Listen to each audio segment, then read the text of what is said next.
নমস্কার বন্ধুরা, আপনাদের সকলকে স্বাগত জানাই অন্ধকারের আওয়াজ চ্যানেলে।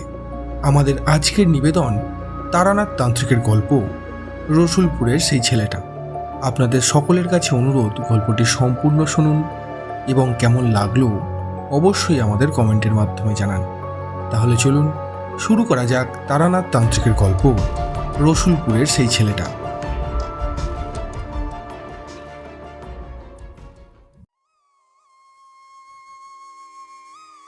এই শীত পড়ব পড়ব করছে কলকাতা শহরে, অথচ আবহাওয়া দেখে তা খুব বেশি বোঝার উপায় নেই। খুব ভোরে বেহারি মজুরদের দল খড়কুটোয় আগুন দিয়ে তার চারিদিকে গোল হয়ে বসলে বা ফুটপাথের আধা উদম ছেলের ফাটা ঠোঁট চোখে পড়লে তখন শীতের উপস্থিতি খুব হালকা বোঝা যায়। মাঝে মাঝে হয়তো রোদ ম্লান হয়ে এলো, এলোমেলো হাওয়া বয়ে এলো উত্তর দিক থেকে। মন বলে ওঠে, এই বুঝি শীত পড়বে। কিন্তু আমাদের নিশ্চিন্দিপুরের মতো সেই শীত আর পায় কই। ধুলা ধোঁয়ার আড়ালেই হারিয়ে যায় ক্ষণিকের শীত। টুকরো টাকরা তার লেগে থাকে ময়দানের উলের মেলায় বা খোকা খোকুর গোলাপি পশমিনা টুপিতে। সেদিন রবিবার, একটু বেলা করে মটলেনের বাড়িটায় পৌঁছল। দেখি কিশোরী সেন আগেই সেখানে পৌঁছে গেছে। শুনলুম সে নাকি তার গ্রামের বাড়িতে গিয়েছিল গেল মঙ্গলবার। জমিয়ে সেই আলোচনায় জুড়ে দিয়েছে। আমি একপাশে বসে পড়ে বললুম, তা গ্রামের বাড়ি থেকে টাটকা মটরশুঁটি, বেগুন, শিম এসব তো চারটি নিয়ে আসতে পারতে, জমিয়ে ঘ্যাঁট খাওয়া যেত। কিশোরী সেন বলল, তার কোনো এক তুতো ভাইয়ের ভিত পুজো হচ্ছিল, সেই উদ্দেশ্যেই যাওয়া, মাঠে ঘাটে যাবার সময় সে পায়নি, পরের বার গেলে নিশ্চয়ই নিয়ে আসবে। তারানাথ হঠাৎ বলে উঠলেন, সে ভিটে সস্তয়ন হয়েছে তো হে। কিশোরী সেন মাথা নেড়ে বলল, হ্যাঁ ঠাকুরমশাই, একেবারে বিধিমতে। ফুলবেড়ের ওদিকে কোনো এক জ্যোতিষী রয়েছেন, নাম উমেশ ভট্টাচার্য, তাকে দিয়েই। তা বেশ বেশ বেশ, ফাঁক ফোঁকর না রয়ে গেলেই হলো। রসুলপুরে যা হয়েছিল তা চোখে না দেখলে বিশ্বাস করবে না। গল্পের ভনিতা অনেকটা ফোড়ন দেওয়ার মতো। বেশি পড়লে তরকারি ভারী বিস্বাদ হয়ে ওঠে, আবার কম পড়লে ফিকে। সঠিক পরিমাণে সব মশলাগুলি দিতে পারলে তরকারি আর গল্প দুইয়েরই খোসবায় একেবারে সরাসরি নাকে এসে লাগে।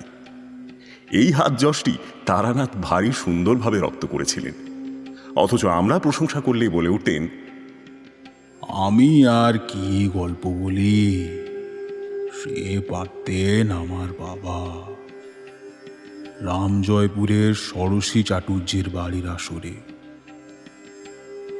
এই আসরের গল্প আমাদের অজস্রবার শোনা, গ্রামের চাতুর, অমর জীবন, আরো কত কি। যাই হোক, পাতলা চাদরটা গা থেকে খুলে একপাশে রেখে দিলেন তারানাথ। বেলা বাড়তেই একটা হালকা গরমের ভাব ছেয়ে ফেলতে লেগেছে কলকাতা শহরকে। গরম পোশাক আর গায়ে রাখা যায় না। বর্ধমান থেকে কালনা, কাটোয়ার, নবদ্বীপের মধ্যে তখন সবে পাকা সড়ক তৈরি হচ্ছে। রসুলপুর গ্রামে রাস্তার উপরেই একখানি বিরাট তিনতলা বাড়ি ছিল এক স্থানীয় সম্পন্ন চাষির। তা একদিন আমার মটলেনের বাড়িতে সেই বাড়ির গৃহস্বামী তাঁর এক প্রতিবেশীকে সঙ্গে নিয়ে উপস্থিত হলেন।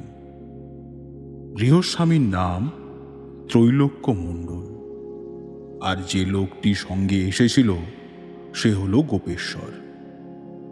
গৃহপ্রবেশ করে স্তব সে ভদ্রলোক একদিনের জন্যেও ভালো করে তিষ্ঠতে পারেননি, আর তিনতলায় ঘরগুলিতে তো বসবাস করা দূরের কথা, জানালা দরজা অবধি লাগানোর জো নেই। নতুন পাল্লা লাগালেই দুমদাম শব্দ, আর আপনা আপনি ভারী ভারী কপাট কবজা থেকে খুলে পড়ে যায়। জোর করে ধরে রাখতে গেলে কতদিন যে সে ভারী কপাট কাঠমিস্ত্রির কপালে নয় কোমরে আছড়ে পড়েছে, আর সে হতভাগ্য ভাঙা কোমর আর ফাটা কপাল নিয়ে ছুটে পালাতে বাধ্য হয়েছে। শেষের দিকে তো আর মিস্ত্রি পাওয়া যায়নি। ওইদিকে ত্রৈলোক্যের বড় একান্নবর্তী পরিবার। পরিবারের লোক সংখ্যা অনুযায়ী গুনতি করে ঘরদোর বানানো হয়েছে। 3 তলায় ছোট ছেলে তার পরিবার নিয়ে বসবাস করবে এমনটি মনস্থ করা হয়েছিল। কিন্তু ওই উপদ্রব শুরু হওয়াতে নিচের তলাতেই গাদাগাদি করে থাকতে হচ্ছে। এবার বুঝতেই পারছো, মেয়ে মানুষ রয়েছেন, ওর ঘরে কি আর তেমন হাত পা খেলিয়ে থাকা যায়? তাতে হাজারখানি অসুবিধা। তার সেবার রসুলপুর হাজির হয়েছি পৌষের মাঝামাঝি। বর্ধমানের ওদিকটা শীতের এই সময় ভারী সুন্দর হয়ে থাকে। ফসল কাটা ফাঁকা মাঠ, পাতা ঝরে যাওয়া সব বড় বড় গাছ, সকাল বিকেল কুয়াশা জমে থাকে দিগন্তে। তার উপরে পিঠে পায়েস নলেন গুড় তো আছেই। কিন্তু আমি যখন সে গ্রামখানিতে উপস্থিত হলাম, মনে হলো চারদিক থেকে একটা ছায়া ছায়া ভাব গাছপালাকে, সেখানকার ঘর বাড়িকে ঘিরে তো ফেলেছে, মনের উপরেও যেন একটা স্যাঁতস্যাঁতে ভাব জমা হতে লেগেছে। ত্রৈলোক্যের বাড়িতে উপস্থিত হতে তিনি আনন্দে বিহ্বল হয়ে গেলেন। ত্রৈলোক্যের স্ত্রী আশামতী, কার্তিক, গণেশ, অঞ্জন 3 ছেলে আমাকে এমন করে বারবার হাত জোড় করে কথা বলতে লাগলো যে বুঝলাম আমি আশায় তাদের প্রাণে জল এসেছে। দোতলায় একখানি ঘর ছিল দক্ষিণে, পূবমুখ সেটিতে আমার থাকার ব্যবস্থা হলো। ওদিকে অতি সাধারণ মধ্যবিত্ত লোকের ঘরেও বেশ বৈভবের চিহ্ন দেখা যায়। সব ধানের উপার্জন, বুঝলে কি না? সারাক্ষণ একটা ধানি গন্ধ বাতাসে ভেসে বেড়ায়। মনে হয় যেন স্বয়ং লক্ষ্মী দেবী সংসারটির ভার নিয়েছেন। কিন্তু দোতলা পার হয়ে তেতলায় পৌঁছতে আমার মনটা হঠাৎ ভারী হয়ে এলো। সারি সারি লাল রং করা স্তম্ভ, বিরাট বিরাট জানালা দরজার কাঠামো চুপ করে দাঁড়িয়ে আছে। আর তারা এমন করে দাঁড়িয়ে আছে যেন ভারী ভয় পেয়েছে। তেতলায় 2খানি ঘর আর তার উত্তরে খোলা ছাদ। টানা বারান্দা ঘর দুটির পূব দিক দিয়ে ছাদে পড়েছে। সেদিক থেকে উত্তুরে হাওয়া ছুটে আসছে শোঁ শোঁ করে। ঠান্ডায় আমার গায়ে কাঁটা দিয়ে উঠল। ছাদের লাগোয়া ঘরখানিতে 2খানি পশ্চিমমুখী জানালা। ত্রৈলোক্যের সঙ্গে সেই ঘরখানিতে ঢুকতেই একটা বিপরীতমুখী প্রবল প্রতিরোধ অনুভব করলাম। না, বাহ্যিক প্রতিরোধ নয়, এ বাধা সরাসরি আত্মায় গিয়ে আঘাত করে, যেন কেউ বুঝিয়ে দিচ্ছে এখানে প্রবেশ নিষেধ, এ স্থান আমাদের জন্য নয়। জানালার কাঠামোতে হাত দিতেই একটা মিশ্র গন্ধ পেলাম।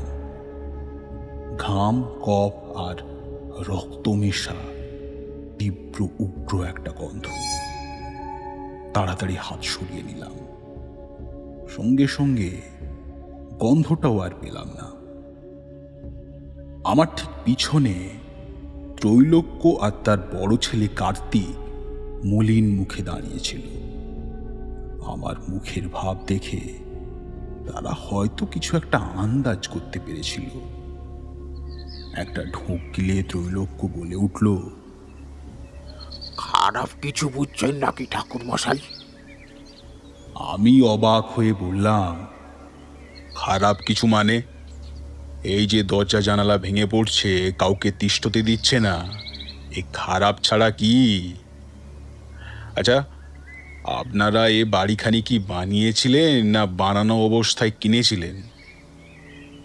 ত্রৈলোক্য কার্তিকের মুখের দিকে তাকিয়ে আবার ঢোক গিললেন। তারপর দুবার কি যেন একটা বলতে গিয়েও থমকে গেলেন। আমি বললাম, দেখুন, আমাকে কিছু লুকোবেন না, নইলে এর সমাধান করা আমার পক্ষে সম্ভব হবে না। তবুও ত্রৈলোক্য চুপ করে রইলেন। তার মুখের ভাবভঙ্গিতে আমি এক গর্বিত গোস্বামীর বেপরোয়া ভাব আর ভীত গৃহের বহিঃপ্রকাশ একসঙ্গে দেখতে পাচ্ছিলাম। গত্যন্তর না দেখে কার্তিক বলে উঠল, ঠাকুরমশাই, আপনি হাত মুখ ধুয়ে একটু বিশ্রাম নিন, তারপরে না হয় এসব নিয়ে আলোচনা হবে। এতটা পথ এসেছেন, পথশ্রমে নিশ্চয়ই ক্লান্ত হয়ে পড়েছেন। আপনি তার কথা শেষ হলো না।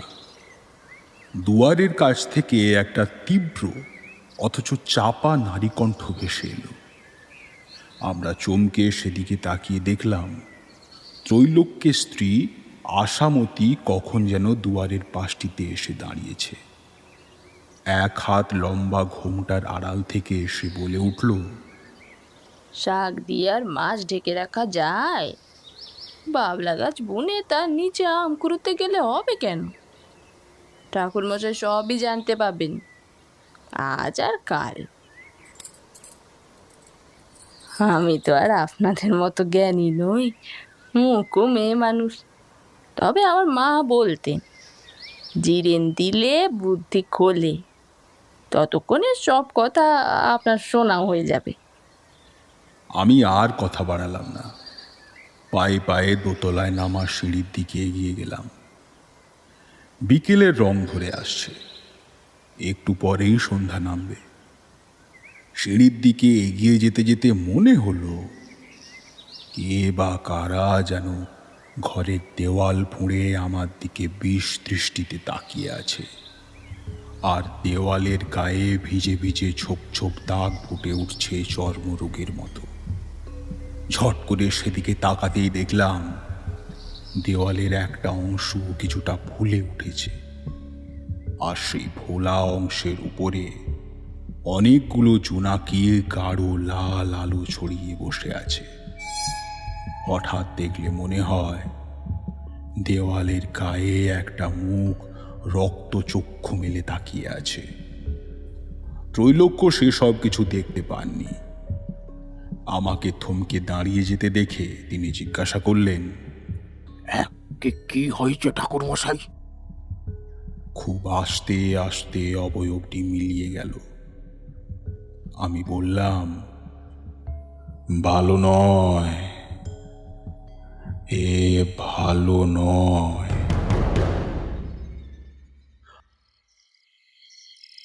হাত মুখ ধুয়ে বসেছি। ত্রৈলোক্য তার 3টি ছেলেকে সঙ্গে নিয়ে শুকনো মুখে ঘরে ঢুকলেন। তাদের মুখ দেখে বোঝা যায় পরিবারের সঙ্গে বেশ খানিকটা কথাবার্তার আদান প্রদান হয়েছে। দরজার বাইরে চুড়ি নুপুরের শব্দে বুঝলাম বাড়ির মহিলারা দরজার ঠিক বাইরেই জমা হয়েছে। আমি গলা তুলে বললাম, মায়েরা ভেতরে এসে বসুন, সন্তানের সামনে কুণ্ঠা কিসের? আমার ডাকে তারা ঘরে এলো। আশামতীকে তো আগেই দেখেছিলাম। সঙ্গের আরও 2টি অল্প বয়সী বউ মানুষকে দেখে বুঝলাম তারা ত্রৈলোক্যের পুত্রবধূ। আমি জিজ্ঞাসা করলাম, একজনকে কম দেখছি যেন? ছেলে তো আপনার 3টি, ত্রৈলোক্য, পুত্রবধূ আরেকজন কই? আশামতী বলল, মেজ বৌমার মাঝে মাঝে অম্লশূল চাগার দেয় অমন, তিনি ঘরে শুয়ে আছেন। আমি ঘটনাটি বলি শুনুন। আমরা আগে ভারী গরিব ছিলাম ঠাকুর মশাই। কার্তিকের বয়স তখন বছর 3। গণেশ সবে পেটে আসতে তখনও বছর 3। বর্ষায় আমাদের ঘরের ঘরখানি গেল পড়ে। আমাদের উনি যে জমিদারের জমিতে ভাগ চাষ করতেন, সনাতন ভট্টাচার্য, ভারী ভালো মানুষ ছিলেন। এই বাড়িখানি তাঁরই। তার কোনো ছেলে মেয়ে বা পুত্রবধূ আমরা কোনোদিন দেখিনি। জিজ্ঞাসা করলে বলতেন তারা দূর দেশে থাকে। সাধু সন্ন্যাসীর মতো একখানি একতলার বাড়িতে তিনি থাকতেন, আর সঙ্গে থাকতো তার একমাত্র নাতি।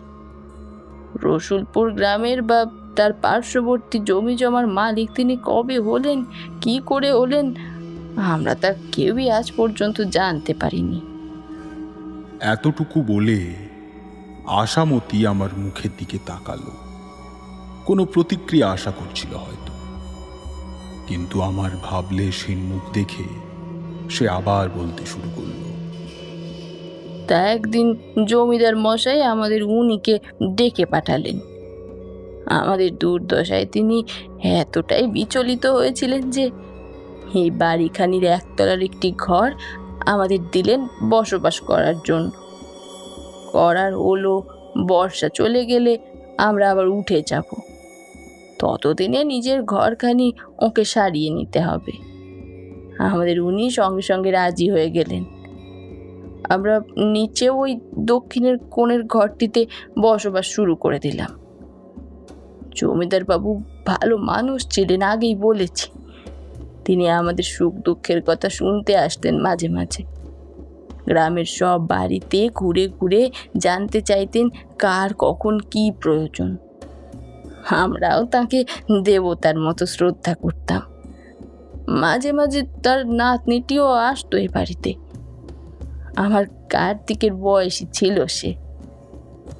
তা এমনই একদিন দাদু নাতি এসেছেন। জমিদার বাবুকে আমি নিচের ঘরে বসিয়ে দুটি চিঁড়ে নারকোল চিনি মাখিয়ে খেতে দিয়েছি।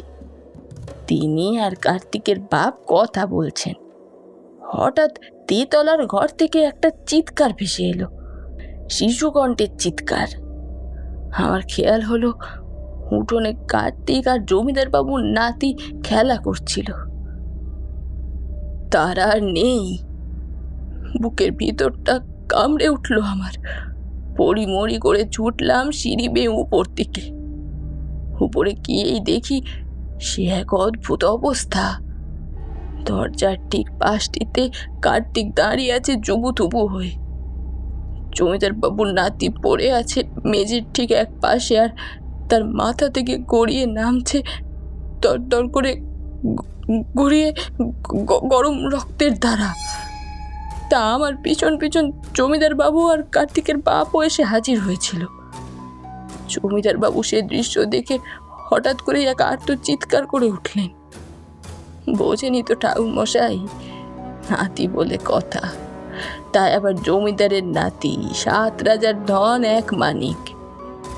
ছেলেটিকে কোলে নিয়ে জমিদার বাবু কান্নায় ভেঙে পড়লেন।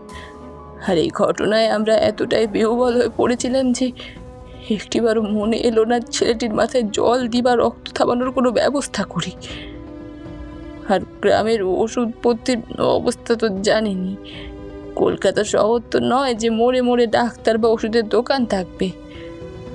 আমরা নিরুত্তর হয়ে চোখের সামনে ছেলেটির মরে যাওয়া দেখলাম। এত দূর বলে আশামতী থামল। বাইরে কুয়াশা ঘনিয়ে উঠেছে মেঘের মতো গাছের ডালে ডালে। মনে হয় কি এক কুয়াশা যেন পাক খাচ্ছে, কুণ্ডলি পাকিয়ে জড়িয়ে ধরছে অজগরের মতো। আমার বুক চিরে দীর্ঘশ্বাসের মতো বেরিয়ে এলো, মরে গেলে ছেলেটা? আশামতী চুপ করে রইল মাথা নিচু করে।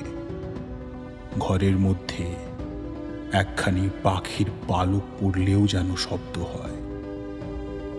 অনেকক্ষণ পর মুখ তুলে আশামতী বলল, সেই যে জমিদার বাবু আমাদের বাড়ি ছেড়ে গেলেন, আর ফিরে এলেন না। যাওয়ার আগে তিনি বলে গিয়েছিলেন, এ বাড়িতে আমার সবচেয়ে বড় সম্পদখানি শেষ হয়ে গেল। এ বাড়ি কোনো দিন কোনো মঙ্গলের মুখ দেখতে পাবে না। এ বাড়ি অভিশপ্ত হয়ে রইল।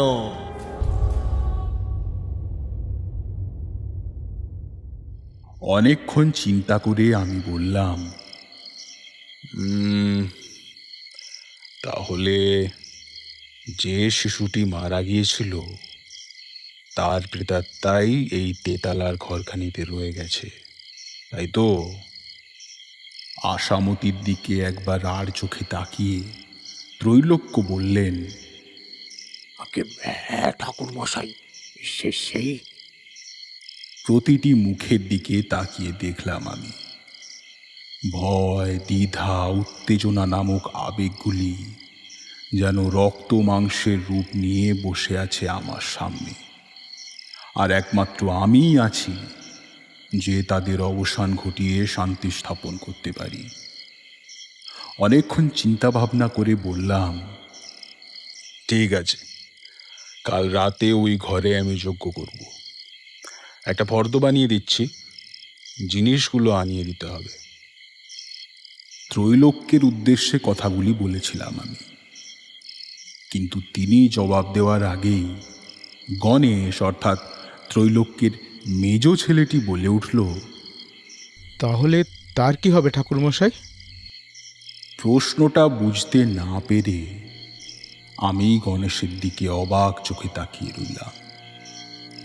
কিন্তু আমি বা গণেশ দুজনেই আরো কিছু বলার আগে কার্তিক ধমক দিয়ে উঠল, তুই কি পাগল হলি নাকি গণেশ? হ্যাঁ, অম্লশূলের কি করবেন ঠাকুর মশাই? ও জল বেশি করে খেলেই ঠিক হয়ে যাবে। তুই যা, তুই বৌমার কাছে যা। আশামতী আর কার্তিক মিলে এক প্রকার ঠেলে ঠুলেই গণেশকে ঘর থেকে বার করে দিল।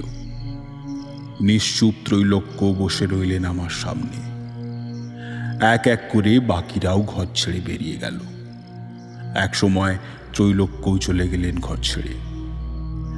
জানালা দিয়ে বাইরে তাকিয়ে দেখলাম গোল থালার মতো চাঁদ উঠেছে আকাশের বুকে, যেন রাত্রির অন্ধকার মুখে কেউ খুব চেষ্টা করছে আলোর হাসি ফোটানোর।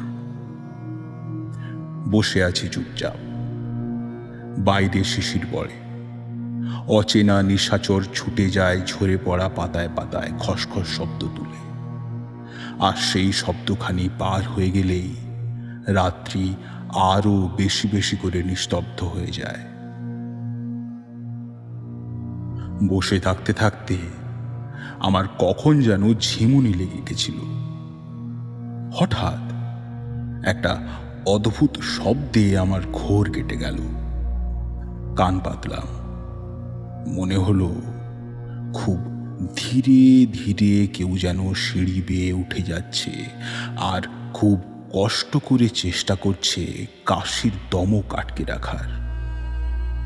তার চলাফেরায় যতটুকু শব্দ হচ্ছে তাতে মিশে আছে চুড়ির রিনরিন আর নূপুরের খুব মৃদু ঝুমঝুম শব্দ। আমি খুব অবাক হলাম। এত রাতে 3 তলা ছাদে কারো তো উঠে যাওয়ার কথা নয়। যতটুকু ভয়, যতটুকু উদ্বেগ, তা তো ওই 3 তলা নিয়েই। তবে কে এত সাহস করে ওই বিপদের মধ্যে পড়তে চলেছে? কিছুক্ষণ অপেক্ষা করে আমিও পা টিপে টিপে ঘরের বাইরে এলাম। টানা বারান্দা সোজা উত্তরে ভেসে চলেছে চাঁদের আলোয়, আর 3 তলায় ওঠার যে সিঁড়ি তা ঠিক নিচটায় অন্ধকার হয়ে আছে অশুভ চিন্তার মতো। আমার ঘরের দরজার মুখে দাঁড়িয়ে একটা প্রায় অস্পষ্ট অবয়ব দেখতে পেলাম সিঁড়ির চাতালের ঠিক বাঁকের মুখে। একটি নারী মূর্তি। তার এলো চুল পড়ে আছে পিঠের উপর। এই ঠান্ডায় তার গায়ে কোনো গরম কাপড় নেই, শুধুমাত্র শাড়ির আঁচলখানি লুটিয়ে পড়েছে ধুলো মাখা সিঁড়ির উপরে। একখানি কালো সরীসৃপের মতো আঁচলের সেই প্রান্তটি নারী মূর্তির পিছন পিছন এঁকে বেঁকে উঠে যাচ্ছে 3 তলার দিকে। মূর্তিটি সম্পূর্ণরূপে চাতালের বাঁকে অদৃশ্য হয়ে গেলে আমি খুব ধীর পায়ে তার পিছু নিলাম। একটা ভিজে হাওয়া ছাদের দিক থেকে আমার মুখে এসে লাগলো, আর একই সঙ্গে সেই কটু গন্ধ বাতাসটাকে ভারী করে তুলল। সেই কপ ঘাম মেশা গন্ধ। গন্ধটা আমি এখানে এসেই পেয়েছি। ত্রৈলোক্যের সঙ্গে যখন প্রথম 3 তলার ঘরগুলি দেখেছিলাম, 3 তলায় সিঁড়ি দিয়ে উঠে বাঁ দিকে ঘর আর ডান দিকে খোলা ছাদ। সিঁড়ির ঠিক মুখেই সেই অভিশপ্ত ঘরখানি। তার দরজা হাঁ হাঁ করছে রাক্ষসের হাঁ করা মুখের মতো। জানালা দিয়ে বন্যার মতন জ্যোৎস্না, হাওয়া আর কুয়াশা ভেসে আসছে এই বারান্দা পর্যন্ত। আমি মন শক্ত করে ঘরটির দিকে এগিয়ে যাব ভাবছি, হঠাৎ উত্তরের ছাদের দিক থেকে একটা বিজাতীয় গর্জন ভেসে এলো।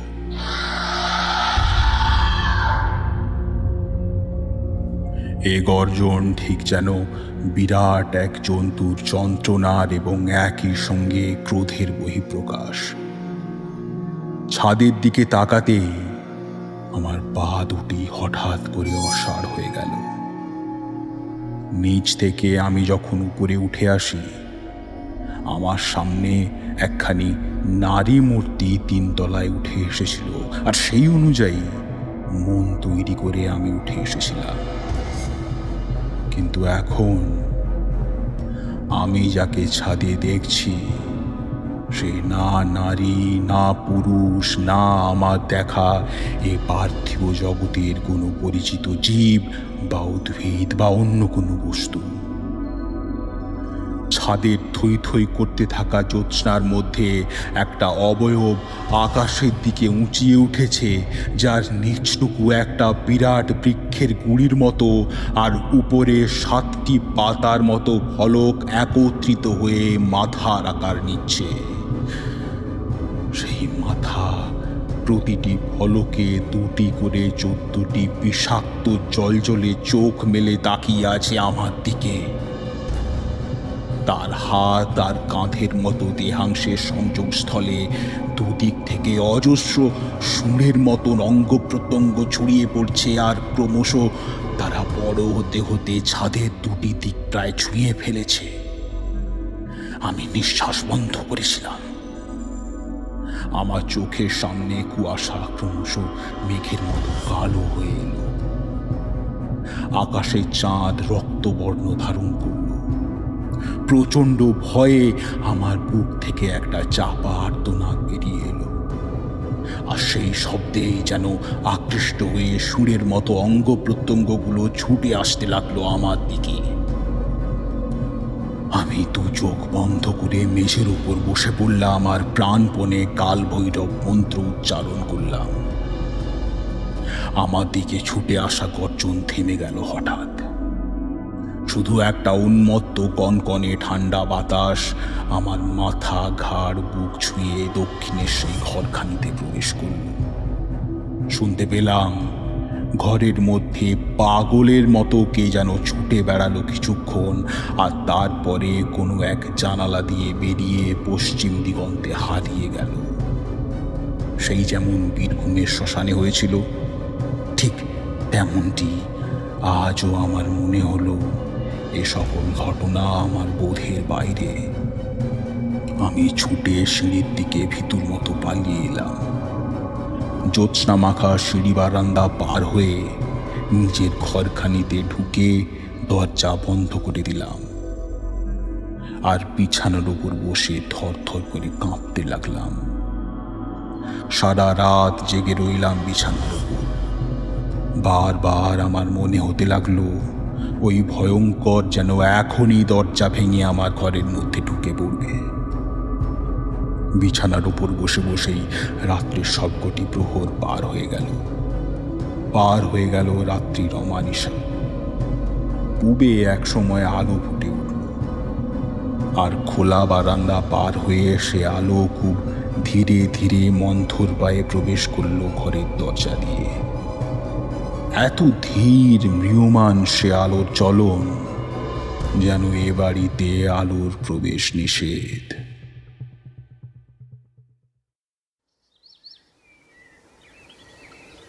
মুখ হাত ধুয়ে উঠোনে নেমেছি।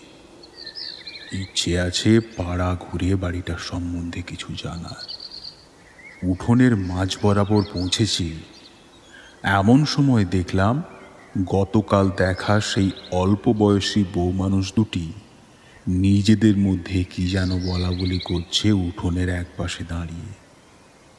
আমাকে দেখে তারা একেবারে মুখ বুজে চুপ করে গেল।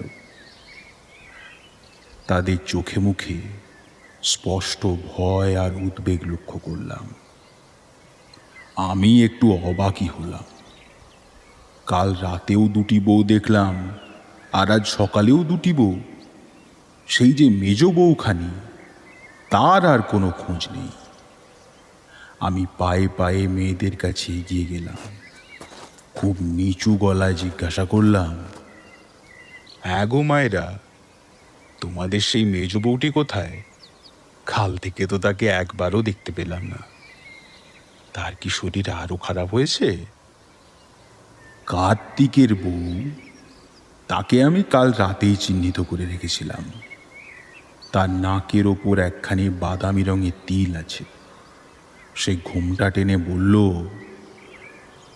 না বাবা, মেজোর শরীর এখন ঠিকই আছে। হেঁসেলের কাজকর্ম সারছে সে, তাই বাইরে আসেনি। গ্রামের বাড়ি, বুঝতেই পারছেন, আমাদের তো কাজ ভাগ করা থাকে। আমি আর ছোট ওই গোয়াল ঘর আর ধানের গোলা এইসব দেখাশোনা করি। আর মেজোর রান্নার হাত ভারী ভালো, তাই সে হেঁসেল সামলায়। আমি বললাম, তাহলে আমাকে তার কাছে একটু নিয়ে চলো, দুটি কথা জিজ্ঞাসা করার আছে। মেয়ে দুটি হঠাৎ করে কেমন যেন গম্ভীর হয়ে চলে গেল। আমাকে আর কিছুমাত্র বলার সুযোগ না দিয়ে হনহন করে কোথাও যেন একটা চলে গেল তারা। আমি সেখানেই কিছুক্ষণ হতভম্বের মতো দাঁড়িয়ে থেকে উঠোন পার হয়ে রাস্তায় নামলাম। একে ছোট গ্রাম, তাই বাজারখানি আরো ছোট। ঠিক রাস্তার উপরেই বাড়িখানি অবস্থিত বলে সেখান থেকে বাজার খুব কাছে পড়ে। ত্রৈলোক্যের বাড়ির সামনে দাঁড়ালে পশ্চিমে দূরে কালো পিচের রাস্তা তৈরি হওয়ার অংশটুকু দেখতে পাওয়া যায়। দুপাশে সারি সারি গাছ, আর কালো রাস্তা তারই মধ্যে দিয়ে এগিয়ে এসে বাড়ির শখানেক হাত দূরে থেমে গেছে। এদিক ওদিক চাইছি, হঠাৎ একটা চেনা গলা শুনতে পেলাম। ঠাকুরমশাই, কাউকে খুঁজছেন নাকি? দেখলাম পূবের পথ বেয়ে গোপেশ্বর এগিয়ে আসছে। এই গোপেশ্বরই ত্রৈলোক্যের সঙ্গে আমার মঠলেনের বাড়িতে গিয়েছিল। তাকে দেখে আমি হেসে বললাম, কি ব্যাপার হে, তোমাদের গ্রামে এসেছি কাল সন্ধ্যায়, তার মধ্যে একবারও তোমার দেখা নেই যে। কই, তারা তো আমাকে বলেনি যে আপনি এসেছেন। ওদিকে আমার বলা ছিল যে আপনি এলেই যেন আমাকে খবর দেয়। কেমন মানুষ বুঝুন ত্রৈলোক্য। ওদিকে আপনার বাড়িতে তো সেই আমাকেই সঙ্গে নিয়ে যেতে হয়েছিল। গ্রামের কেউ একবারের জন্যও সঙ্গ দেয়নি। আশ্চর্য লোক বটে ত্রৈলোক্য মণ্ডল। তোমাকে কয়েকটি কথা জিজ্ঞেস করব গোপেশ্বর। এই কথাগুলো আমার জানা বড় প্রয়োজন। যে বিপদের কথা ত্রৈলোক্য জানেন, বা আমাকে যে বিপদের কথা বলে তিনি নিয়ে এসেছেন, এ বাড়িতে তার চেয়ে অনেক বড় বিপদ, অনেক অশুভ ব্যাপার লুকিয়ে আছে।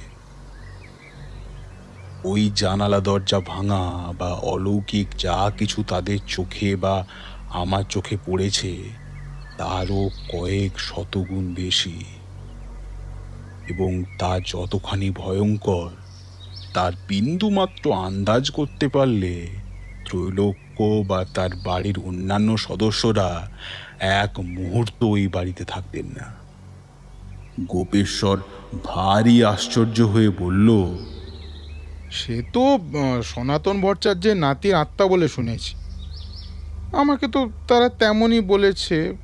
কিন্তু ঠাকুরমশাই, আপনি তো আমাকে ভারী আশ্চর্য করলেন। কি আছে ওখানে? হাঁটতে হাঁটতে আমরা একটা বড় দিঘির পাড়ে এসে দাঁড়িয়েছিলাম। তার ঠিক পাশেই বটগাছের ঝুড়ি বেয়ে কুয়াশা উঠে যাচ্ছে উপর দিকে, আর কুয়াশার গায়ে সকালের কমলা রঙের রোদ মিশে এক ভারী মায়াবী রঙের সৃষ্টি করেছে। সেই গাছতলায় দাঁড়িয়ে আমি গোপেশ্বরকে বললাম, না গো, আমি জানি না সে কি বস্তু, কোন প্রেতলোকের সে পরজীবী তাও আমি বুঝিনি। তবে হলপ করে বলতে পারি, এমন ভয়ঙ্কর, এমন বীভৎস আজ পর্যন্ত আমি কিছু দেখিনি। কোনো জীবিত প্রাণীর প্রেতাত্মা এ নয়, খোদ প্রেত লোক থেকে বা অন্য কোনো জগৎ থেকে সে বিশ্বে নেমে এসেছে শুধুমাত্র ধ্বংস সাধন করতে। আচ্ছা গোপেশ্বর, তুমি বলো তো দেখি, ওই বাড়ির সম্বন্ধে এমন কিছু কি তুমি জানো যা তোমার শোনা বা দেখা আর সাধারণ অন্য কোনো প্রেতজনির ঘটনার সঙ্গে মেলে না, বা অমনটি তুমি কোনোদিন দেখনি?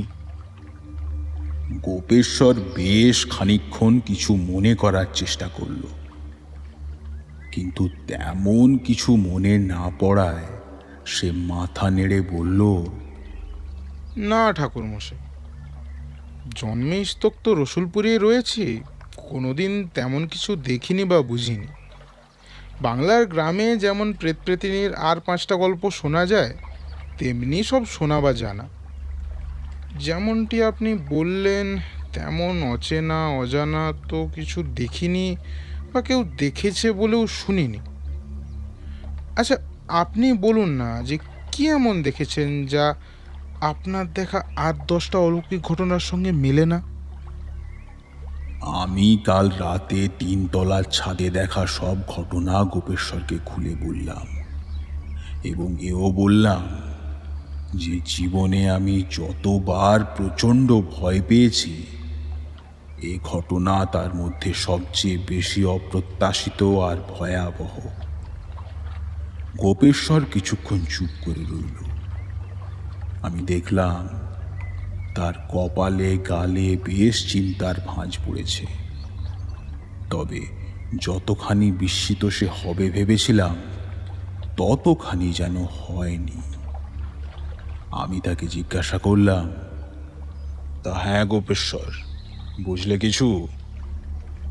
গোপেশ্বর ঠোঁট কামড়ে কোমরে 2 হাত রেখে মাটির দিকে তাকিয়ে রইল বেশ কিছুক্ষণ।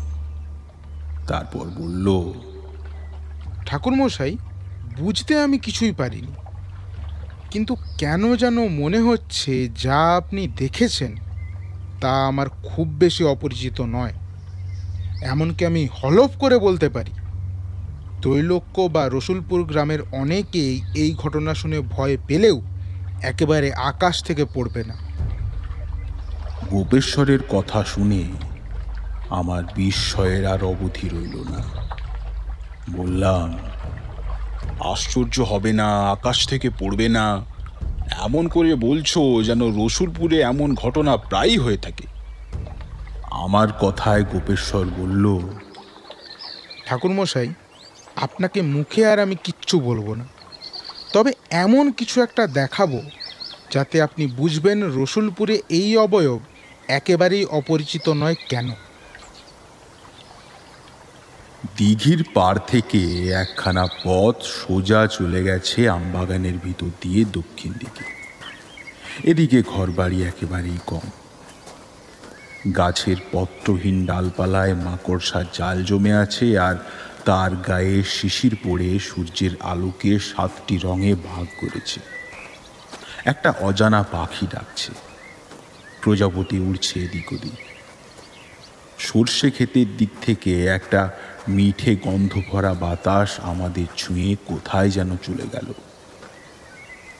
পথের বাঁ দিকে একটা উঁচু জায়গায় এসে গোপেশ্বর দাঁড়িয়ে পড়ল।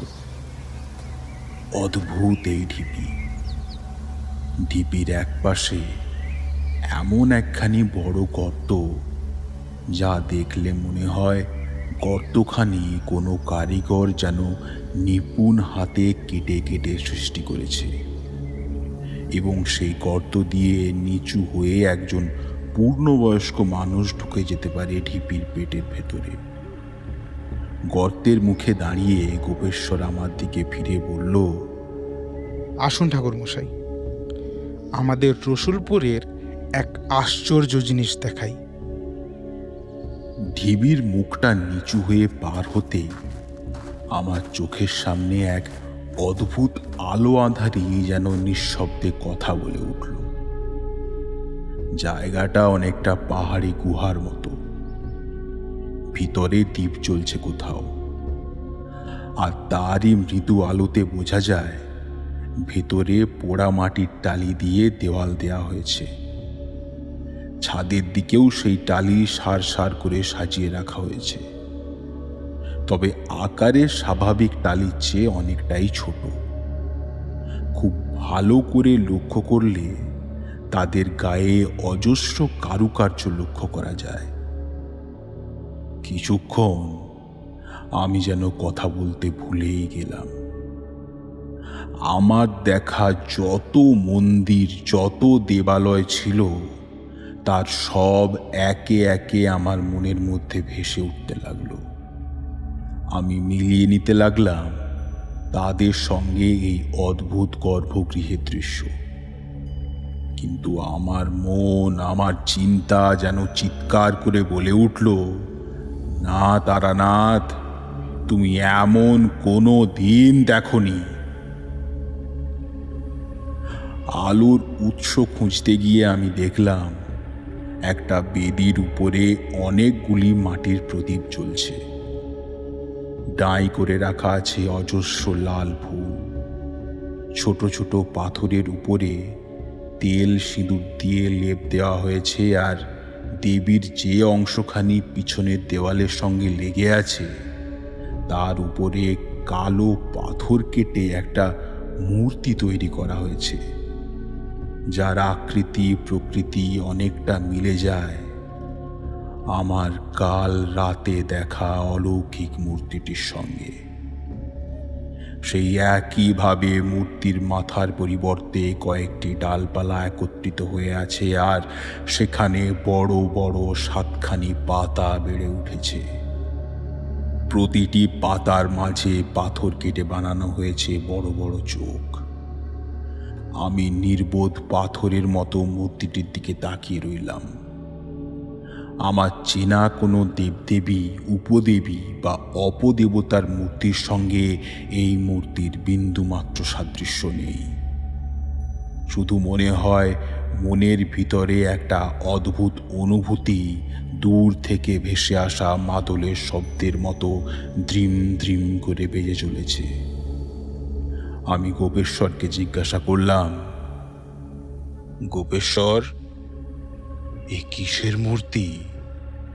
কে তৈরি করেছে এটি? গোপেশ্বর এক দৃষ্টে তাকিয়েছিল সামনের দিকে। আমার প্রশ্ন শুনে বলল, জানি না ঠাকুরমশাই, রসুলপুরের কেউই জানে না। সনাতন ভট্টাচার্যের নাতি মারা যাওয়ার পর যেদিন সনাতন ওই গ্রাম ছেড়ে চলে গেলেন, তার পরদিন ওই ঢিবি মাটি ফুঁড়ে উঠে দাঁড়ালো। কার এই মূর্তি, কিভাবে এর পুজো করতে হয়, আমরা কিছুই জানি না। শুধু সনাতন চলে যাওয়ার আগে যেমন নির্দেশ দিয়েছিলেন, প্রতি মাসে পূর্ণিমার ভোরে গ্রামের এওরা ও মূর্তির সামনে প্রদীপ জ্বেলে দিয়ে যায় সূর্য ওঠার আগে। তারপর শীত, গ্রীষ্ম, বর্ষা 12 মাস ওই পূর্ণিমার ভোরেই স্নান করে তারা ঘরে ফেরে। আরও বেশ কিছুক্ষণ সেখানে দাঁড়িয়ে থাকার পর আমি ভারী শরীর মন নিয়ে গর্ভগৃহ থেকে বেরিয়ে এলাম।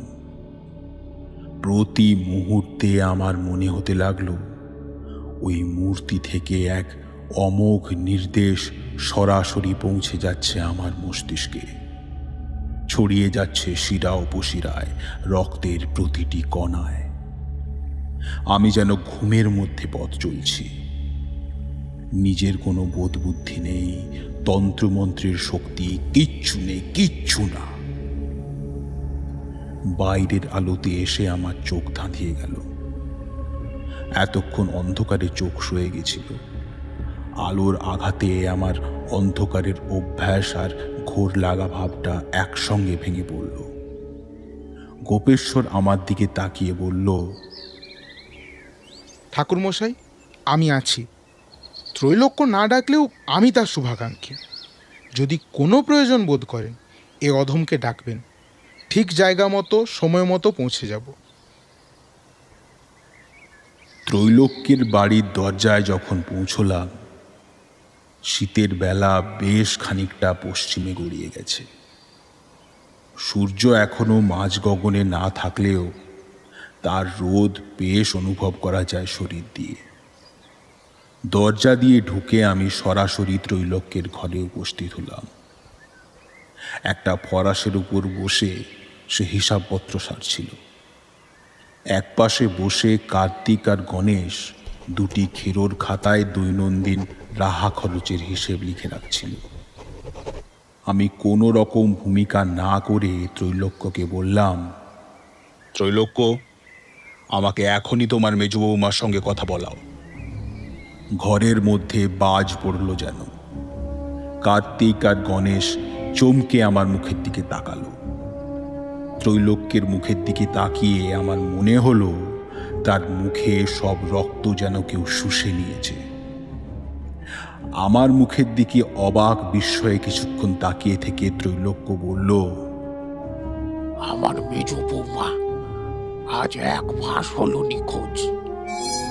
শত খোঁজাখুঁজি করেও তাকে আমরা পাইনি। তাহলে কালকে কতগুলো কল্পকাহিনী বলার কি প্রয়োজন ছিল? এবং তোমার স্ত্রী আমাকে এতগুলো মিথ্যে কথা বলল, একবার সংকোচ হলো না? এ অবস্থায় আমি তোমাকে কোনো রকম সাহায্য করতে পারবো না ত্রৈলোক্য। যেখানে বিশ্বাস নেই, যেখানে সত্য নেই, সেখানে তারানাথ চক্রবর্তী এক মুহূর্তও থাকবেন। ত্রৈলোক্য এক লাফে উঠে আমার পা দুটো চেপে ধরল। তারপর আর্তনাদ করে বলে উঠল, ক্ষমা করবেন ঠাকুর মশাই, আমাদেরকে ছেড়ে যাবেন না। আমরা সত্য সম্পূর্ণ বলিনি ঠিকই, কিন্তু মিথ্যেও বলিনি। সনাতন ভট্টাচার্যের নাতি এ বাড়ির 3 তলায় মারাও গিয়েছিল। আপনি রসুলপুরের প্রতিটি মানুষকে জিজ্ঞেস করে দেখবেন এ সত্যি কিনা। যদি মিথ্যে বলে থাকি তবে যেন ব্রহ্ম সাপে সব বংশে ভস্ম হয়ে যায়। আমি গতকাল রাতে 3 তলার ছাদে দেখা অলৌকিক মূর্তিটির কথা আর গর্ভগৃহে দেখা মূর্তিটির কথা ত্রৈলোক্যকে খুলে বললাম। তারপর জিজ্ঞাসা করলাম, এমন কোনো কিছু তুমি দেখেছো তোমার বাড়িতে, বা অন্য কেউ দেখেছে? তোমার স্ত্রী, পুত্র বা পুত্রবধূ বা অন্য কেউ? আমরা সবাই দেখেছি, আর কালকে গণেশ তার কথাই বলেছিল। কবে থেকে দেখছো? নিশ্চয়ই 1 মাস আগে, তোমার মেজ বৌমা হারিয়ে যাওয়ার পর থেকে। এরপর গণেশ নিঃশব্দে উপরে নিচে মাথা নাড়ল। আমি তাকে জিজ্ঞাসা করলাম, তোমার কি দেখাশোনা করে বিয়ে হয়েছিল গণেশ? গণেশ আমার দিকে মুখ তুলে তাকালো আর এবারেও মাথা নাড়ল, কিন্তু এইবার দুদিকে, অর্থাৎ না। জানতে চাইলাম, তাহলে কি করে হলো এ বিয়ে? ত্রৈলোক্য বলল, বলছি ঠাকুর মশাই, সব বলছি। জমিদার বাবুর নাতি সেবার মারা গেল আমাদের বাড়িতে। সেবার শরৎকালে প্রচন্ড উল্কাপাত হয়। এমনিতে শরৎকালেই উল্কাপাত হয়, কিন্তু এবার যেন বৃষ্টির মতো খসা তারা আকাশ থেকে ছিটকে ছিটকে পড়তে লাগলো রসুলপুরের বুকে। আমরা সবাই জানতাম যে সনাতন ভট্টাচার্য তন্ত্রমন্ত্র জানেন। সেই তন্ত্রের বলেই তিনি এমন সব অসাধ্য সাধন করতে পারতেন যা সাধারণের চিন্তারও বাইরে ছিল। আমরা বুঝতে পারলাম যে উল্কাপাত সনাতনের ঘটনা। সারা রাত উল্কাপাতের পর রসুলপুরের মানুষ দেখল গ্রামের এক প্রান্তে এক আশ্চর্য ঢিবি গজিয়ে উঠেছে, যার ভিতরে দেওয়ালের ছাদে আশ্চর্য সব অচেনা নকশা আর বেদির ওপরে একখানা অদ্ভুত গাছ আর আধা মানুষের মূর্তি। সবাই ভাবলো হয়তো দেবতাদের কোনো লীলা। সনাতনের আহ্বানে তাদেরই কোনো একজন রসুলপুরে অবতীর্ণ হয়ে আদেশ দিয়েছেন নতুন রূপে পুজো লাভ করার। এরই মধ্যে হঠাৎ একদিন গ্রামের চণ্ডী মণ্ডপে সনাতন ভট্টাচার্য গ্রামের সকল মানুষকে ডেকে পাঠালেন। আমরাও গেলাম। দিনটা ছিল এমনই শীতের এক সন্ধ্যা। চারিদিকে সব শুনশান, নিস্তব্ধ, আর তারই মধ্যে সনাতনের গলা যেন কোনো দূরাগত মহাকাশ থেকে ভেসে আসতে লেগেছে আমাদের কানে। ইনি যেন চীনা সনাতন নন, এ রূপ আমাদের কাছে একেবারেই নতুন। অদ্ভুত ভাঙা ভাঙা গলা, সেই গলায় তিনি গ্রামবাসীর উদ্দেশ্যে বললেন, তোমাদের হয়তো আমার কথায় খুব আশ্চর্য বোধ হবে বা রাগও হতে পারে, তবে আমার তাতে কিছু যায় আসে না। আমি আমার জীবনকে রসুলপুরের মানুষের ভালোর জন্য চিরকাল চালিত করে এসেছি। যতদূর পেরেছি তোমাদের উপকার করেছি, ভালোবেসেছি। কিন্তু সবার উপরে আমার নিজেরও একটি আবেগের জায়গা ছিল, আমার নাতি। তারই বাঁধনে আমি আটকে ছিলাম এই মাটির বুকে, মানুষের মাঝে। আর আজ সে বন্ধন আমার ছিঁড়েছে। তাই এই রসুলপুরের বুকে আজ আমার শেষ রাত। যাওয়ার আগে তোমাদের বলে যেতে চাই, যে ঢিবিটি গ্রামের দক্ষিণ প্রান্তে রাতারাতি সৃষ্টি হয়েছে, তার গর্ভে এক অদ্ভুত শক্তিশালী উপস্থিতি তোমরা দেখতে পাবে। তোমাদের কাজ হলো ওই মূর্তির সামনে প্রতি পূর্ণিমার ভোরে প্রদীপ জেলে আসা, এবং এই কাজটি করবেন গ্রামের সধবা মহিলারা। আর সেই স্থানে যদি কিছু খুঁজে পায়, তা যেন ফেলে না আসে, নিজের ঘরে তাকে লালন পালন করে, নইলে সর্বনাশ হবে, চরমতম সর্বনাশ হবে। সেই রাতের পরে আমরা আর সনাতনকে কোনোদিনই দেখতে পাইনি। একে তার নাতির মৃত্যুতে আমরা সকলেই অত্যন্ত মর্মাহত হয়েছিলাম, ভয়ও পেয়েছিলাম। তাই বিনা দ্বিধায় সনাতনের আদেশ আমরা মেনে চলার সিদ্ধান্ত নিয়েছিলাম। পূর্ণিমার প্রথম ভোরে গ্রামের সকল সধবারা সেই ঢিবিতে প্রদীপ জ্বালাতে যান। প্রদীপ জেলে আর সামনের পাথরগুলিতে শুধু তেল লেপন করে যখন তারা ফিরে আসছে, হঠাৎই লক্ষ্য করেন যে আশাবতীর আঁচলে ছোট্ট একটা চারা গাছ লেগে আছে। প্রথমে জঙ্গলি আগাছা ভেবে আশাবতী সেটাকে ফেলে দিতে গিয়েছিল, কিন্তু কিছুক্ষণ পরে আবার লক্ষ্য করে যে গাছটি তার আঁচলের সুতোর বাঁধনের মধ্যে নিজের শিকড় বিস্তার করেছে। শত বল প্রয়োগেও সেই চারা গাছটা শাড়ির আঁচল থেকে পৃথক করা গেল না। তখনই সনাতন ভট্টাচার্যের দেওয়া আদেশ আশাবতীর মনে পড়ে যায়। ওই গর্ভগৃহে পাওয়া যে কোনো বস্তুকে নিজ গৃহে সযত্নে লালন পালন করতে হবে।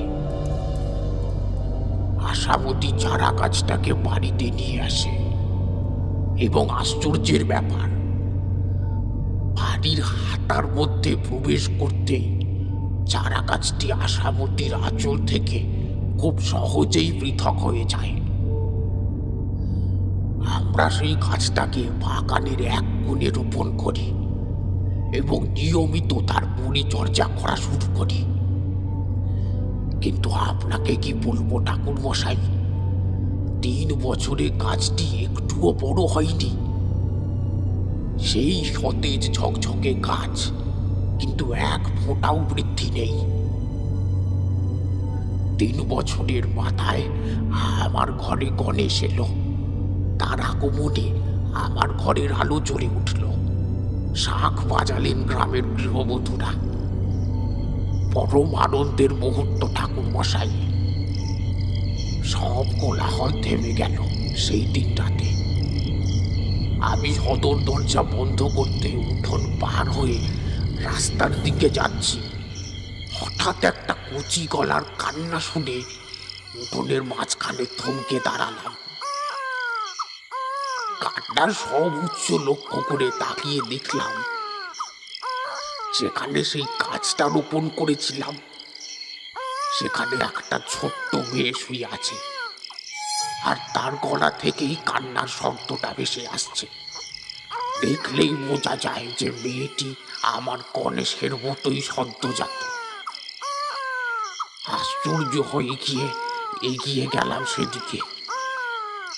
কালো মেয়ে, কালো দুখানি চোখ, দুটি কচি কচি হাত সে আমার দিকে বাড়িয়ে আছে। কোলে তুলে নিলাম ঠাকুর মশাই। আর ঠিক তখনই লক্ষ্য করলাম যে চারা গাছটি আমি যেখানে রোপণ করেছিলাম 3 বছর আগে, সেই গাছটি সম্পূর্ণ অদৃশ্য হয়ে গেছে। একদিনে পুত্র লাভের আনন্দ এবং এই অলৌকিক কন্যার আগমন, গাছটির রাতারাতি উধাও হয়ে যাওয়া, সব মিলিয়ে আমার মাথায় যেন আর চিন্তা করার শক্তি অবশিষ্ট রইল না। মেয়েটাকে নিয়ে এসে আমি আশাবতীর কোলের কাছে গণেশের পাশে শুইয়ে রাখলাম। ভেবেছিলাম আমারই এক সন্তানের মতো সে লালিত পালিত হবে, কিন্তু বিধির লেখন ছিল অন্যরকম। এমনটা হলো না। আমি আশ্চর্য হয়ে জিজ্ঞেস করলাম, কেন হলো না কেন? বছর 7 পরের কথা। সেই দিনটা আমার আজও মনে পড়ে ঠাকুর মশাই। ভাতৃদ্বিতীয়ার দিন। মঙ্গলা তৈরি হয়েছে তার ভাইদের ভাতৃদ্বিতীয়ার ফোঁটা দেবে বলে। কার্তিক, গণেশ আর রঞ্জন মঙ্গলার সামনে আসন পেরিয়ে হয়ে বসতেই মঙ্গলা গম্ভীর স্বরে বলে উঠল, ও এখানে বসবে না। কার্তিকের মা অবাক হয়ে বলল, তুই কার কথা বলছিস মঙ্গলা? মঙ্গলা খুব স্বাভাবিক গলায় গণেশের দিকে আঙুল দেখিয়ে বলল, ওই ওর কথা। ওকে আমি ফোঁটা দেব না। এবার আমি রেগে গিয়ে বললাম, এ আবার কেমন কথা? এটাও তো তোর দাদা নাকি? তারপরে যা ঘটল তা বলতে গিয়ে আজও আমার গায়ে কাঁটা দিচ্ছে। মঙ্গলা আমার দিক থেকে চকিতে ঘাড় ঘুরিয়ে তাকালো। ধক ধক করছে চোখ দুটো তার, আর গলার শিরা ফুলে উঠেছে। একটা গর্জনের সুরে সে বলে উঠল, না, ও আমার ভাই নয়, দাদাও নয়। তার সেই রুদ্র রূপ দেখে আমি আর আমার স্ত্রী দুজনেই একেবারে চুপ মেরে গেলাম। যাই হোক, সেই ঘটনাটি আমরা ভুলে যেতে বসেছিলাম, আর বছর 10 কেমন করেই কেটে গেল। মঙ্গলা, কার্তিক আর রঞ্জন সবার সঙ্গে সহজ হয়ে মেশা খেলাধুলা করত, কিন্তু গণেশ সামনে এলেই সে কেমন গুটিয়ে যায়। লজ্জায় মুখ ঢেকে নেয় বা ছুটে পালিয়ে যায়। সেবার সবে পৌষ মাস গেছে। এরই মধ্যে একদিন আমি হিসেবের খাতা নিয়ে বসেছি। ধানের খরিদ বিক্রি হিসেব দেখছি। এমন সময় মঙ্গলা ঘরে এলো এবং বিন্দু মাত্র ভনিতা না করে আমাকে সরাসরি বলল, বাবা, আমার বিয়ের ব্যবস্থা করো, সময় হয়েছে। তার কোনো কথাতেই আর আমি বিশেষ আশ্চর্য হতাম না। আমার গৃহে তার আগমন তার জীবনযাপন সব কিছুই তো আশ্চর্য। তাকে সহজ করে আমিও বললাম, আচ্ছা মা, আমি ব্যবস্থা করব। ছেলে দেখার ব্যাপার আছে, তার বাবা মায়ের সঙ্গে কথা বলার ব্যাপারও আছে। আমাকে কটা দিন সময় দাও। আমার দিকে মুখ তুলে তাকালো। সেই মুখে তার হাসি নেই, চোখে কোনো রকম লজ্জার বোধ নেই, যেন খুব সহজেই মায়ের কাছে ভাত চাইছে এমন সুরে বলল, বাবা, তুমি গণেশের সঙ্গে আমার বিয়ের ব্যবস্থা করো। অন্য কোথাও তোমাকে খুঁজতে হবে না। এবার আপনি বলুন ঠাকুর মশাই, যতই আশ্চর্য না হয়, যতই স্বাভাবিক থাকার চেষ্টা করি, এমন কথা হঠাৎ করে শুনলে চমক লাগে না? যারা ছোট থেকে একসঙ্গে এক মায়ের দুধ খেয়ে বড় হলো, এক বাবার আদরে বসবাস করলো, তাদের মধ্যে কি বিয়ে হতে পারে? যতই হোক, সে আমার কুড়িয়ে পাওয়া মেয়ে। তবে এমন সহজ আদেশের সুর কি করেই বা উপেক্ষা করি? আর গণেশের যে ব্যাপারটি আমরা সবাই লক্ষ্য করেছি, এমনকি রসুলপুরের লোকেরাও বারবার আশ্চর্য হয়, সেটা তো এখনো আপনাকে বলিনি। আমি আর রাগ করলাম না। এ বাড়ির কত কিছুই যে আমাকে লুকিয়ে রাখা হয়েছে তা আমার জানা নেই। বললাম, শুনি গণেশের কোন ব্যাপারখানি। কিছুক্ষণ নিচের দিকে তাকিয়ে থেকে ত্রৈলোক্য যখন মুখ তুললেন, আমি দেখলাম তার চোখে জল এসেছে। ভাঙা ভাঙা গলায় তিনি বললেন, ঠাকুর মশাই, গণেশের যে মুখ আপনি দেখেন, আমরা দেখি, সারা গ্রামের লোক দেখে, সে মুখ আদতে অবিকল কার মতো জানেন? কার? সনাতন ভট্টাচার্যের নাতির মুখ।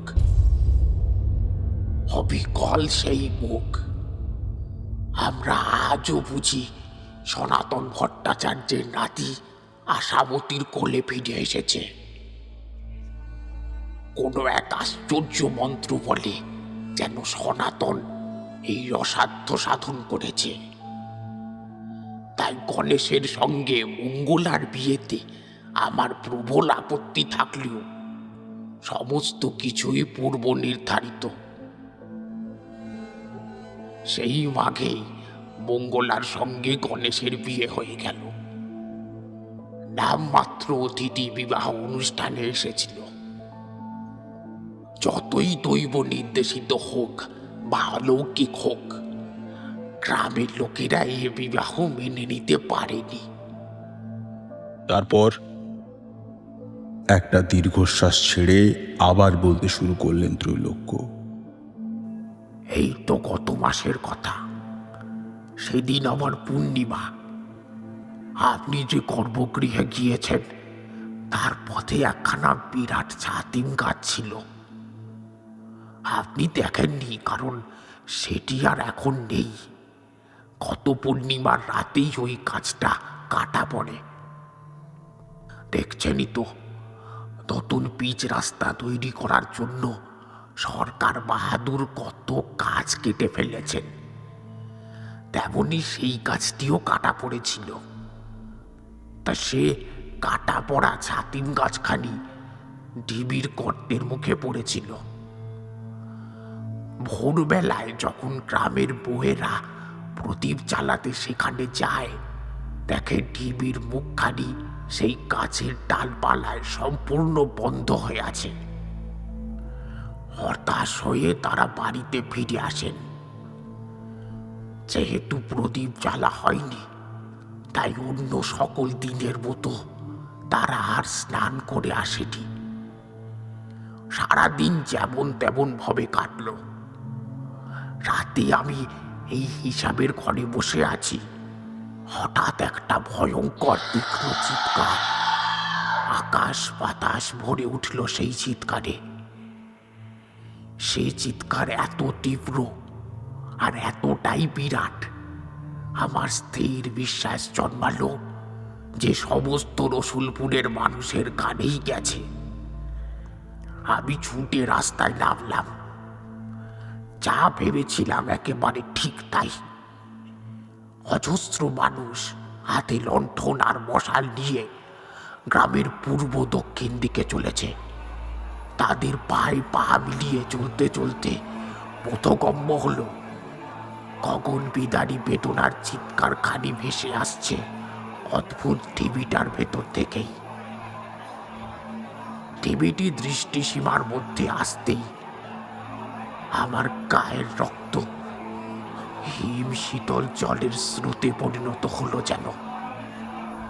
আমার চোখের সামনে সমস্ত ঢিবিখানা যেন প্রাণ পেয়েছে। একটা বিরাট জীবন্ত মাংসের স্তূপের মতো সেটি কেঁপে কেঁপে উঠছে, আর তার সর্বত্র জেগে উঠেছে অজস্র রক্তচক্ষুর মতো আলোর বিন্দু। প্রতি আর্তনাদে, প্রতি আলোক বিন্দু থেকে অজস্র লাল ফুলকি ছিটকে উঠছে আকাশের চাঁদের দিকে। বিস্ময়ে প্রাকৃত হয়ে এক গ্রাম লোক দাঁড়িয়ে আছে। হঠাৎই গণেশ ছুটে এলো, পাগলের মতন। তার চুল এলোমেলো, এই শীতেও গায়ে শুধুমাত্র ধুতি ছাড়া আর কোনো কাপড় নেই। আমি অবাক হয়ে বললাম, কি হয়েছে রে গণেশ? গণেশ নিজের মাথার চুল দু হাতে খামচে ধরে বলল, মঙ্গলা চলে গেছে। গণেশ আমার একটু আবেগ প্রবণ ছেলে, অল্পেতেই ভেঙে পড়ে। বললাম, না না, দেখ, আশেপাশেই কোথাও আছে হয়তো। চেঁচামেচি শুনে হয়তো ঘাবড়ে গিয়েছে। গণেশ ধাপ করে মাটির ওপরে বসে পড়ে বলল, বাড়ি চলো, সেই চারা গাছখানা আবার উঠোনের মাঝখানে হয়েছে। আমি আর অবিশ্বাস করে থাকতে পারলাম না। বাড়ির দিকে ছুটে চললাম। এক দৌড়ে পৌঁছে গেলাম বাড়ির উঠোনে। আকাশে বাতাসে তখনও ধ্বনিত হচ্ছে সেই অপার্থিব চিৎকার। রাতের আলোয় দেখতে পেলাম বাড়ির সবাই ছায়ার মতো দাঁড়িয়ে আছে বারান্দায়। তাদের দিকে বিহ্বল দৃষ্টিতে একবার দেখে নিয়ে আমি খুব ধীরে ধীরে উঠোনের মাঝখানে এসে দাঁড়ালাম। আর চাঁদের আলোতে দেখলাম সেই গাছখানি উঠোনের মাঝখানে আবার বেড়ে উঠেছে।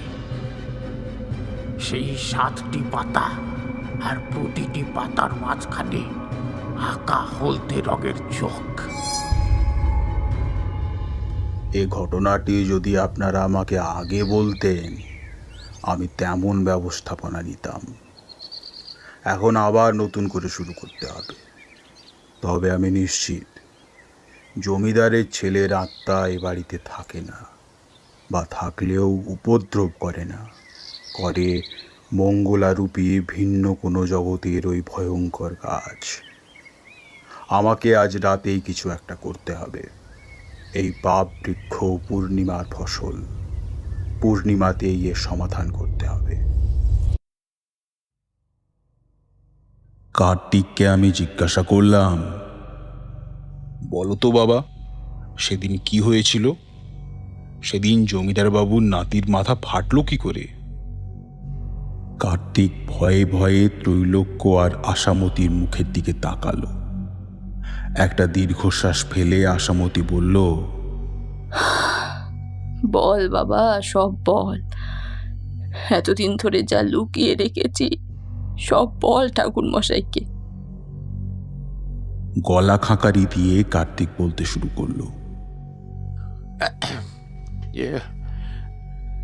সেদিন আমি আর সে একসঙ্গে ছাদে যাইনি। খেলতে খেলতে সে হঠাৎ সিঁড়ি বেয়ে উঠে যায় ওপরে। আমার ভয় ছিল, বাবা মা ছাড়া সিঁড়ি বাবা বারণ আমার। উঠোনেই দাঁড়িয়ে দাঁড়িয়ে বেশ কয়েকবার তার পিছু ডাকি আমি। শেষে আমিও এক দৌড়ে সিঁড়ি বেয়ে উঠে যাই।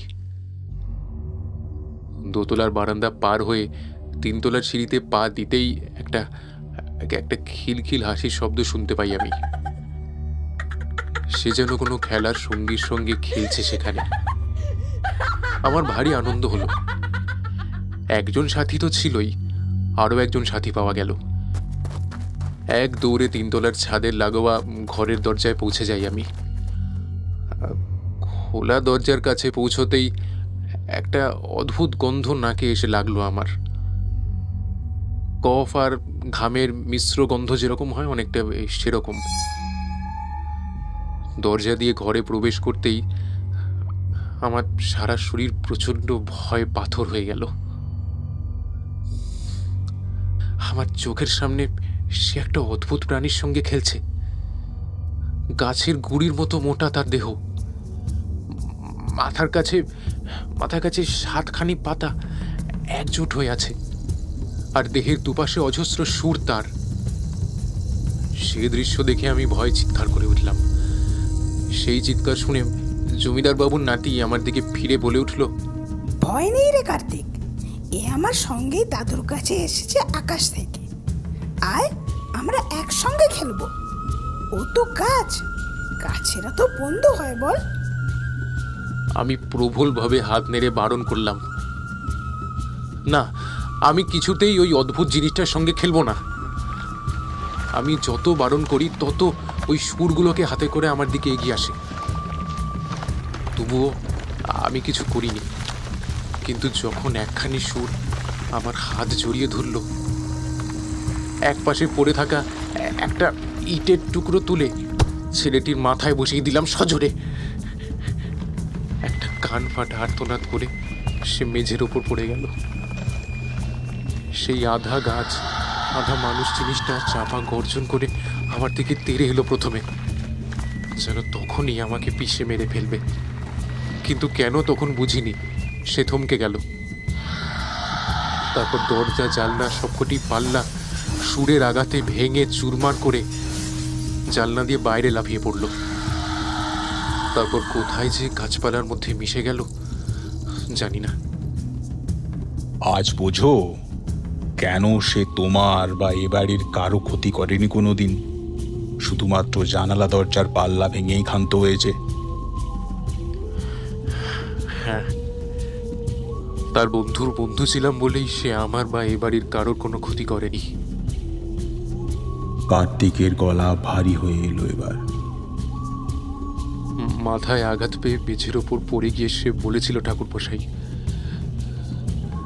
খোল চাঁদের আলো বন্ধু ভয় পায় কার্তিক, ওকে প্রদীপকে জেলে দেবে। এবার পূর্ণিমার রাতে ওকে প্রদীপকে জেলে দেবে।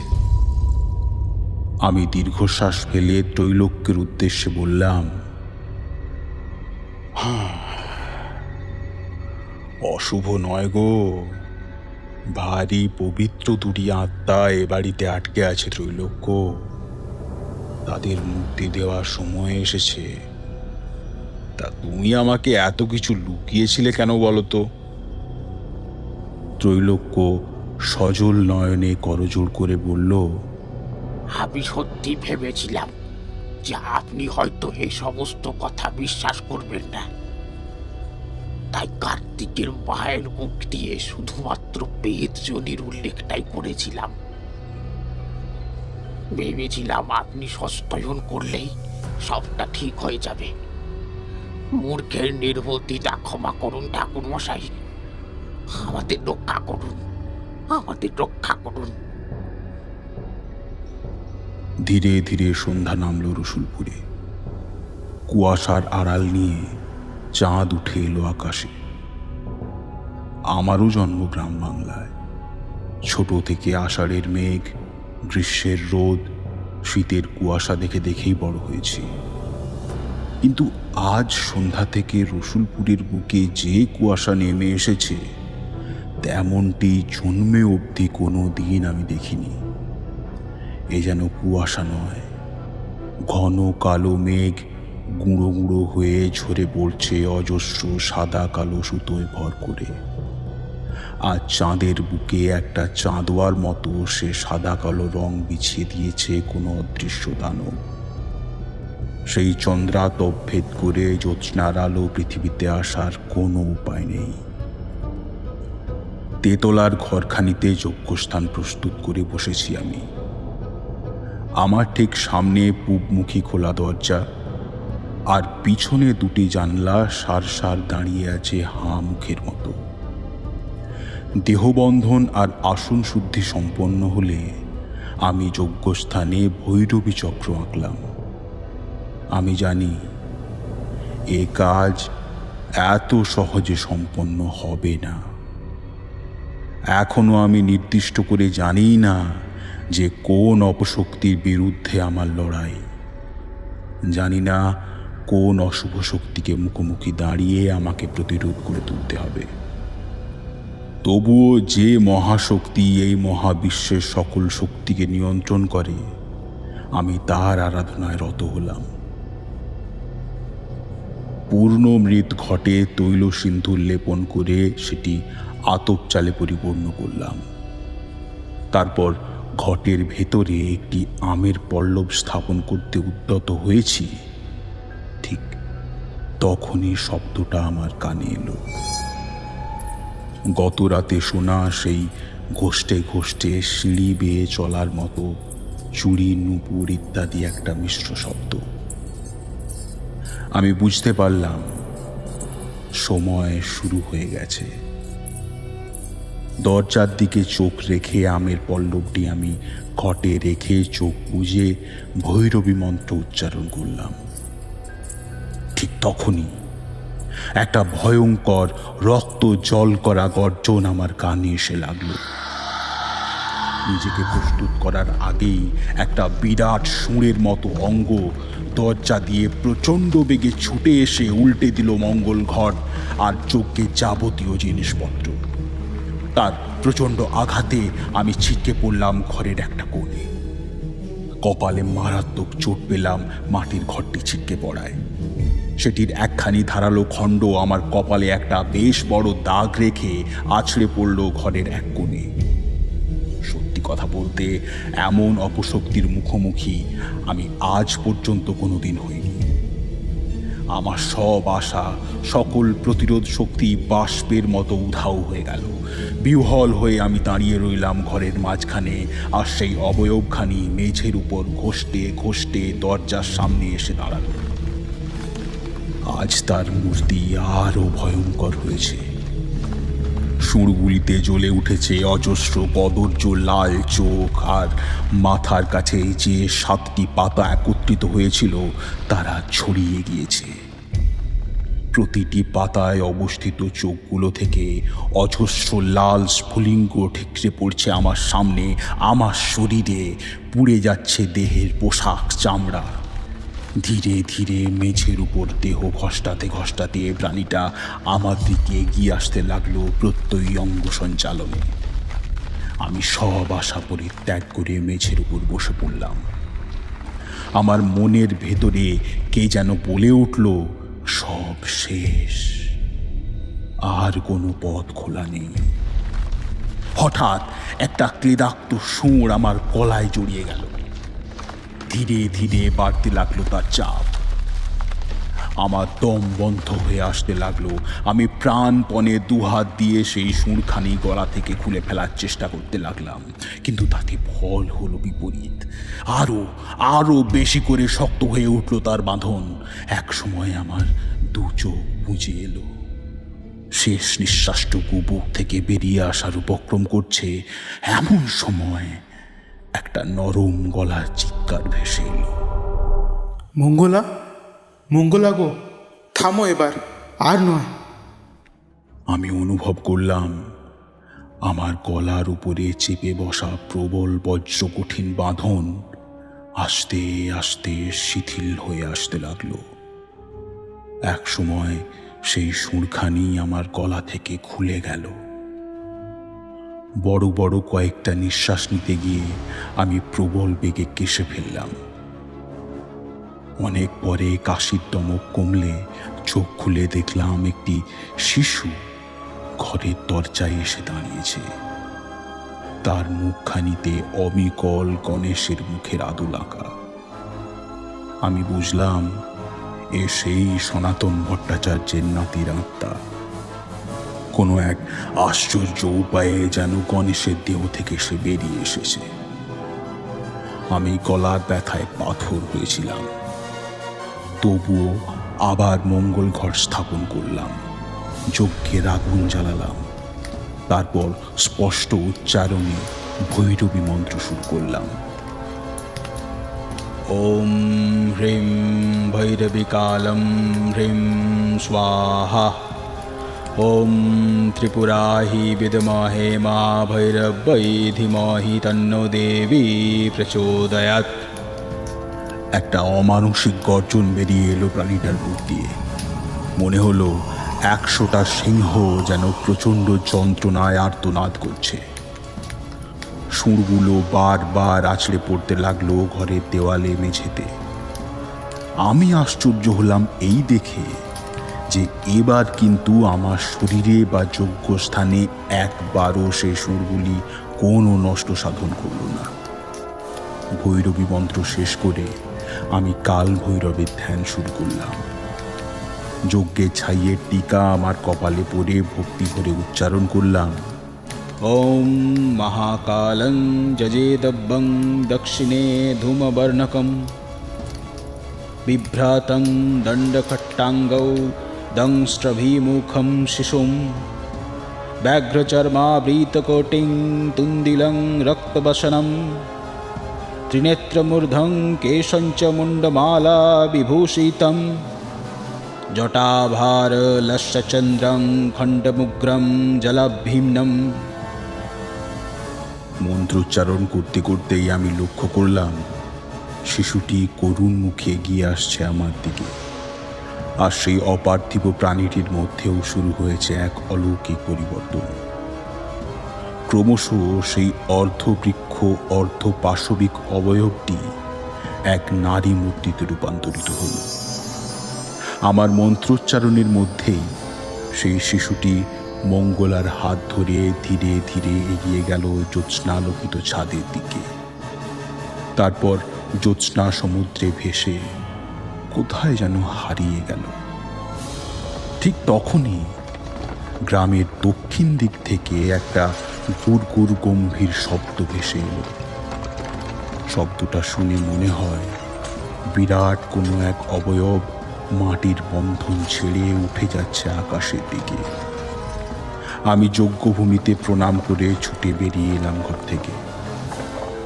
বারান্দায় দাঁড়িয়ে দেখলাম দক্ষিণ আকাশে অজস্র আলোর মালা আকাশের দিকে উঠে যাচ্ছে, আর সেদিক থেকেই সে গম্ভীর গুড়গুড় শব্দটি ভেসে আসছে। আমি বুঝলাম যে বিরাট ঢিবিটির মধ্যে আমি প্রবেশ করেছিলাম, অদ্ভুত সেই মূর্তি, টালির গায়ে অজস্র কারুকার্য লক্ষ্য করেছিলাম, যার অভ্যন্তরে সেই স্তূপখানি মাটির বাঁধন ছিঁড়ে উঠে যাচ্ছে কোনো এক অজানা নক্ষত্রলোকের উদ্দেশ্যে। কেন জানি না সেই উড্ডীয়মান আলোকমালার দিকে তাকিয়ে আমি প্রণাম করলাম। আমার মনে হলো সনাতন ভট্টাচার্য ওই কুয়াশা ঘেরা গাছপালার আড়ালে কোথাও যেন দাঁড়িয়ে ওই দীপমালার আকাশে উত্তরণ দেখতে পাচ্ছেন। ভেজা ভেজা চোখ নিয়ে নিঃশব্দে দাঁড়িয়ে আছেন তিনি, জ্যোৎস্না কুয়াশা মেঘে, আর তাঁর দু চোখে সেই ঊর্ধ্বগামী দীপমালার আলো প্রতিফলিত হচ্ছে উজ্জ্বল নক্ষত্রের মতো। এমন সময় একতলা থেকে আশামতির গলায় একটা আর্ত চিৎকার শুনতে পেলাম। আমি দৌড়ে যাইনি, দেখতে যাইনি কি সর্বনাশ সেখানে ঘটেছে, কারণ আমি জানতাম ওই দীপমালার আকাশে উঠে যাওয়ার সঙ্গে সঙ্গে গণেশও তার ইহলোক ছেড়ে অমৃতলোকে যাত্রা করেছে। সেখানে হয়তো মঙ্গলার সঙ্গে তার আবার দেখা হবে। তারানাথ থামলেন। এক রাশ দীর্ঘশ্বাস বেরিয়ে এলো তার বুক চিরে। আমি যেন মানুষ লোকে দেখতে পেলাম রসুলপুরের সেই ঢিবিটি যেখানে অবস্থিত ছিল সেখানে একটি বিরাট জলাশয়ের সৃষ্টি হয়েছে। পূর্ণিমার আধো আলো আধো ছায়ায় গ্রামের সধবা মহিলারা জলাশয়টিকে প্রদক্ষিণ করছেন মৃত প্রদীপ-হাতে। তাদের বুক চিরে বেরিয়ে আসছে অপার দীর্ঘশ্বাস। সেই 3 তলার ঘরখানিতে আজও জানালা দরজার কোনো পাল্লা লাগানো হয়নি। রাত্রি গভীর হলে পূর্ণিমার চাঁদ আর কুয়াশার আলো আঁধারি মেখে গণেশ আর মঙ্গলা হাত ধরাধরি করে সেই ঘরখানিতে এসে বসে। দীর্ঘশ্বাস ফেলে একে অপরের মুখের দিকে তাকায়।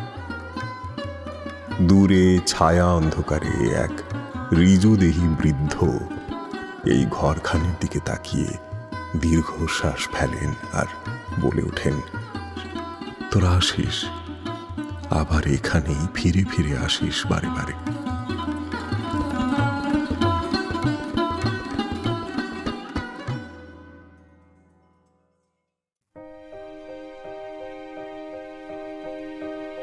শুনছিলেন তারানাথ তান্ত্রিকের গল্প রসুলপুরের সেই ছেলেটা।